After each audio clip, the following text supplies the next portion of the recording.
भूटान जैसा छोटा सा देश अपने लोगों को 64 रुपए लीटर पेट्रोल बेचता है और वही पेट्रोल इंडिया के अंदर 100 रुपए लीटर बिकता है,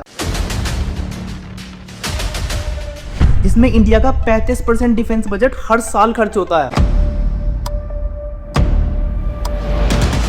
जो तिब्बत इंडिया और चाइना के बीच में बफर की तरह एक्ट करता था और इंडिया की नेशनल सिक्योरिटी के लिए इतना इंपॉर्टेंट था, जब चाइना ने उस पर कब्जा किया तब भी नेहरू ने एक्सेप्ट कर लिया।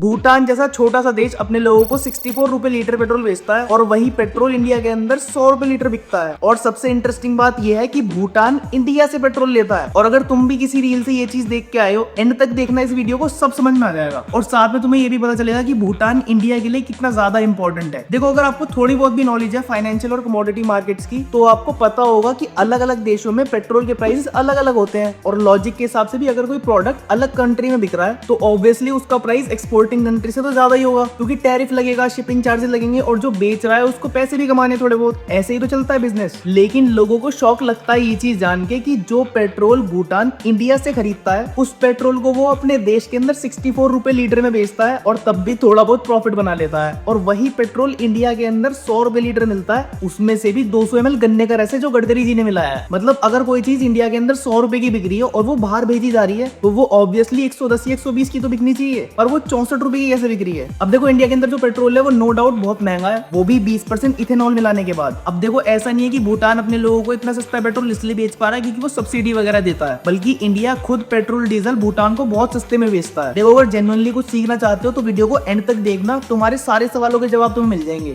एक बैरल क्रूड ऑयल के अंदर 159 लीटर्स ऑयल होता है और ये ऑयल जब हम मिडिल ईस्ट की बजाय रशिया से मंगाते हैं तो हमें हर बैरल पे $20 बचते हैं और रशिया से मंगाया हुआ तेल $75 पर बैरल पड़ता है। अब कच्चे तेल से तो गाड़ियां चलेंगी नहीं, तो इसको रिफाइन करना पड़ेगा और इस तेल को रिफाइन करने के लिए हमारे पास बहुत सारी रिफाइनरीज हैं, जिनकी वजह से जो रिफाइनिंग कॉस्ट ग्लोबल लेवल पे 10 से $12 पर बैरल है वो कम होते होते $3 से $7 के बीच में रह जाती है। हाँ, सही सुन रहे हो, 500 रुपए पर बैरल पड़ता है क्रूड ऑयल रिफाइन करने का खर्चा इंडिया में। अब देखो, इंडिया भूटान को पेट्रोल और डीजल एक्सपोर्ट करता है क्रूड ऑयल की बजाय, और ये क्वांटिटी एक साल में 210 मिलियन लीटर्स होती है। अब देखो, पेट्रोल के ऊपर ही बात करेंगे क्योंकि डीजल का कोई डेटा हमारे पास है नहीं। अब देखो, 210 मिलियन लीटर पेट्रोल $160 मिलियन का बेचते हैं और इस पैसे से हम रशिया से 2.13 मिलियन बैरल्स खरीद सकते हैं, जो क्रूड ऑयल रिफाइन होने के बाद बाकी कंट्रीज के अंदर $350 मिलियन का बिकता है और वहां से भी $170 मिलियन का डायरेक्ट प्रॉफिट होता है। अब तुम भी सोच रहे होगे कि अगर हम भूटान को 80-90 रुपए पर लीटर पेट्रोल बेचें तब भी वो हमसे ही खरीदेगा, तो इतने फेवर्स किस लिए किए जा रहे हैं? तो उसका सबसे बड़ा रीजन है चाइना। इंडो भूटान बॉर्डर की टोटल लेंथ 699 किलोमीटर की है, जिसमें हमारे अराउंड 20,000 सोल्जर्स डिप्लॉयड है, और दूसरी तरफ इंडो चाइना बॉर्डर जिसकी टोटल लेंथ 3488 किलोमीटर है, वो सारा का सारा एरिया LAC या लाइन ऑफ एक्चुअल कंट्रोल के अंदर आता है और बहुत ही ज्यादा सेंसिटिव जोन है, जिसकी वजह से यहाँ पे 3.5 लाख सोल्जर्स डिप्लॉयड है, जिसमें इंडिया का 35% डिफेंस बजट हर साल खर्च होता है, जिसमें से 1597 किलोमीटर का वेस्टर्न सेक्टर है जिसके अंदर लद्दाख आता है। और इस एरिया में इंडिया और चाइना के बीच में सबसे ज्यादा डिस्प्यूट्स होते हैं। तुमने सुना भी होगा कि गलवान घाटी, पैंगोंग और अक्साई चीन, ये सब इसी एरिया के अंदर आते हैं। उसके बाद आता है हिमाचल और उत्तराखंड, जिसकी टोटल लेंथ 545 किलोमीटर है और यहाँ पे रिलेटिवली कम डिस्प्यूट्स होते हैं क्योंकि चाइना को इन एरियाज में इतना ज्यादा इंटरेस्ट नहीं है और इंडिया को थोड़ा ज्योग्राफिकल एडवांटेज भी है, जिसकी वजह से यहाँ की बॉर्डर्स थोड़े ज्यादा स्टेबल है। फिर आता है ईस्टर्न सेक्टर, जिसके अंदर अरुणाचल प्रदेश और सिक्किम आते हैं और इसकी टोटल लेंथ 3446 किलोमीटर की है और यहाँ पर भी बहुत ज्यादा डिस्प्यूट्स होते हैं क्योंकि चाइना अरुणाचल प्रदेश को तिब्बत का सदर्न पार्ट मानता है और तिब्बत पे तो उन्होंने कब्जा कर लिया, जिसकी वजह से वो चाहता है कि अरुणाचल प्रदेश भी उनको मिल जाए। अब देखो, चाइना के हिसाब से सारे के सारे स्टेट जो LAC से मिलते हैं वो सारे के सारे चाइना के अंदर ही हैं। अगर मेरठ मुजफ्फरनगर मिल रहे होते तो इस पे भी क्लेम कर देता। इसी वजह से भूटान इंडिया और चाइना के बीच में बफर की तरह एक्ट करता है और यही रीजन है कि भूटान के साथ अच्छे रिलेशंस बनाना इंडिया की चॉइस नहीं, नेसेसिटी बन गई है। अब देखो, इंडिया भूटान को बहुत सारे फेवर्स करता है, जैसे ट्रेनिंग इक्विपमेंट्स और लॉजिस्टिक्स प्रोवाइड करना रॉयल भूटान आर्मी को। और अगर भूटान किसी भी रीजन की वजह से चाइना के साथ जुड़ जाए या चाइना उस पर कब्जा कर ले तो लाइन ऑफ एक्चुअल कंट्रोल की लेंथ 3488 किलोमीटर से बढ़ के 4187 किलोमीटर की हो जाएगी। और इस एक्सटेंडेड LAC को स्टेबल रखने के लिए इंडिया को 50,000 से लेकर 70,000 नए सोल्जर्स डिप्लॉय करने पड़ेंगे। और अगर ऐसा होता है तो इंडिया की टोटल डिफेंस बजट का 40 से 50% केवल LAC पे खर्च होगा, क्योंकि हर साल गवर्नमेंट एक सोल्जर पे 20 से 25 लाख खर्च करती है। सैलरी, अलाउंस, क्वार्टर, डाई, हेल्थ केयर और बाकी बहुत सारी फैसिलिटीज देनी पड़ती है और इसके अंदर बड़े वेपन्स और मिसाइल्स वगैरह इंक्लूडेड नहीं है, जिसके लिए गवर्नमेंट को $1.5 बिलियन हर साल एक्स्ट्रा खर्च करने पड़ेंगे। और ये भी बहुत सेफ नंबर है एक्चुअल एक्सपेंस इसका 3 से 5 गुना हो सकता है। तो तुम्हें समझ में आ रहा होगा कि भूटान हमारे लिए इतना जरूरी क्यों है। तो बेसिकली इंडिया कुछ मिलियन डॉलर्स डिस्काउंट देके बिलियंस ऑफ डॉलर्स बचा रहा है इनडायरेक्टली, वो भी स्टेबिलिटी और पीस मेंटेन करते हुए। अब देखो ऐसा नहीं कि इंडो भूटान रिलेशन नया नया है, इसकी शुरुआत 8th सेंचुरी में हुई थी जब गुरु पद्म संभव भूटान जाते हैं बुद्धिज्म सिखाने, और भूटानी लोग आज भी इंडिया से मिला हुआ सबसे बड़ा तोहफा मानते हैं बुद्धिज्म को, जिसकी वजह से भूटान पूरी दुनिया की भागदौड़ से इतना ज्यादा दूर है। बट हमेशा से भूटान इतना छोटा देश नहीं था, यहाँ तक कि 17th सेंचुरी तक तो नेपाल और सिक्किम के बहुत सारे पार्ट्स पे भूटान का बहुत तगड़ा इन्फ्लुएंस था, या एक तरीके से भूटान के ही हिस्से थे। बट उसके बाद अंग्रेज आ गए और ब्रिटिश कोलोनाइजेशन के बाद ब्रिटिशर्स का एक ही गोल था, ज्यादा से ज्यादा रिसोर्सेज अपने देश में लेके जाए इंडिया से, और जो नहीं ले जा पा रहे हैं उस सामान को बाकी कंट्रीज में एक्सपोर्ट करके ब्रिटेन को ज्यादा से ज्यादा पावरफुल बनाया जाए। और ये तभी पॉसिबल हो पाएगा जब ट्रेड रूट्स ब्रिटिशर्स के कंट्रोल में होंगे,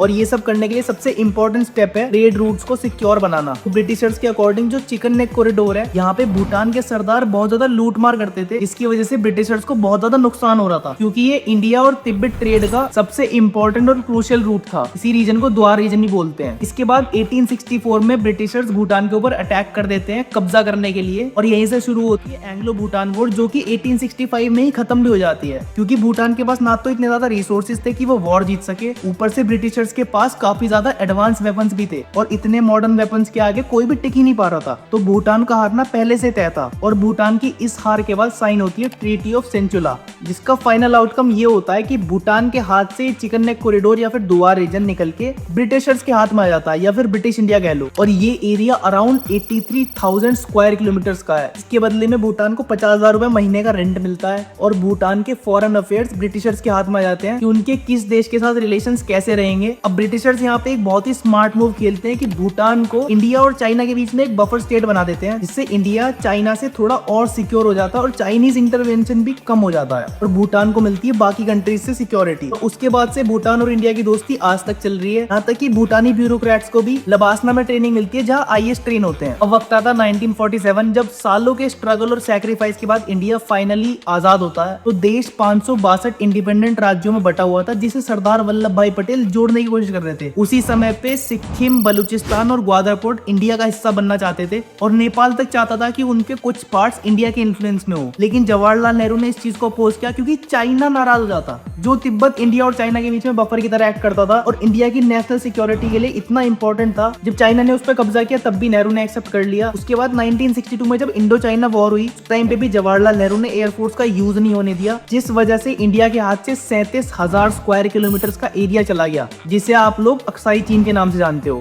और उस पे आज भी प्रैक्टिकली चाइना का कंट्रोल है। और ये सब इसलिए किया गया है क्योंकि चाइना नाराज ना हो जाए, क्योंकि हिंदी चीनी तो भाई भाई है ना। पर इससे मुझे वही वाली कहावत याद आ गई, किसी को भी अपना बाप बनाओगे तो तुम्हारी माँ तो।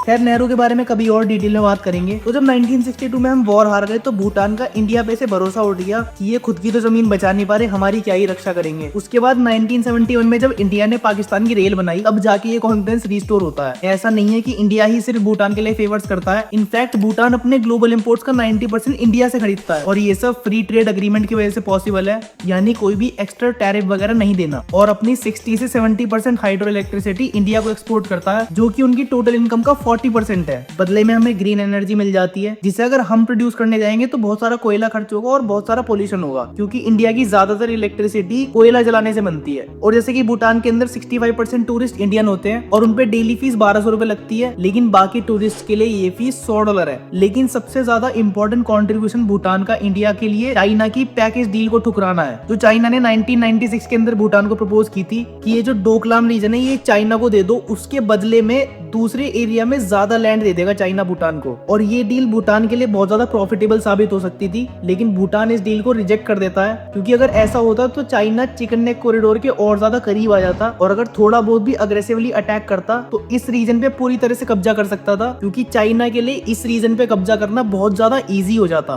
तो अगर इस रीजन को चाइना कब्जे में ले ले तो बहुत इजीली सिक्किम, असम, नागालैंड, मणिपुर, मेघालय, मिजोरम, अरुणाचल प्रदेश और त्रिपुरा को इंडिया से पूरी तरह से अलग कर सकता है। तो total 8 states chicken neck corridor के थ्रू कनेक्टेड है इंडिया से, जिसे सिलीगुड़ी कॉरिडोर भी कहा जाता है। अब तक आप लोग समझ चुके होंगे कि भूटान इंडिया के लिए स्ट्रेटेजिकली कितना ज्यादा इंपॉर्टेंट रोल प्ले करता है। इसी वजह से इंडिया भूटान को इतने ज्यादा फेवर्स करता है और अश्योर करता है कि चाइना किसी भी तरीके से भूटान पे कब्जा ना कर ले, या भूटान अपनी मर्जी से चाइना के पास ना चला जाए, या उसका इन्फ्लुएंस ना बढ़े भूटान पे। तो अगर वीडियो के एंड तक आ गए हो तो लाइक कर दो, शेयर कर दो, सब्सक्राइब कर दो। ये तो पता होना चाहिए मुझे, तुम्हें मुझे बताने की जरूरत क्यों पड़ रही है ये। और एक दो चीजें मैंने इस वीडियो के अंदर ऐसा ह्यूमर बोली है, तो किसी को भी अगर बुरा लगा हो तो उसके लिए माफी हाथ जोड़ के। और बाकी तुम्हारे जो भी व्यूज, ओपिनियंस या क्वेश्चंस हैं तो सारे कमेंट्स में लिख दो, मैं हर क्वेश्चन का जवाब दूंगा। धन्यवाद, जय श्री राम।